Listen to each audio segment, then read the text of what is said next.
দেখুন বন্ধুরা, ভিডিওটি দেখতে থাকুন কি হয়। দেখুন বৃষ্টির পানিতে রুমের ভিতরে পানি ঢুকে দেখুন কি হয়েছে। একটি লোক নতুন রুম ভাড়া নিয়েছে, সব কিছু জিনিসপত্র এনে নিচে রেখে সে চলে গিয়েছিল রুম তালা মেরে। এখন হঠাৎ করে বৃষ্টি এসে পানি ঢুকে ভরে গিয়েছে রুমের ভিতরে, সব কিছু চাউল ডাউল সব ভিজে একাকার হয়ে গেছে।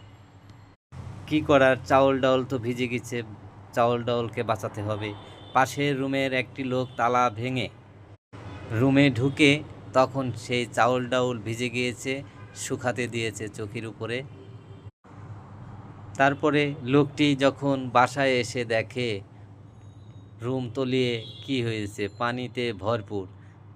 তারপরে এসে দেখুন পানি এখন কমাচ্ছে, সেচে কি আর করার, কষ্ট করে খেতে হবে। ভিডিওটা দেখে বন্ধুরা পাশে থাকবেন, সাবস্ক্রাইব করে দিবেন।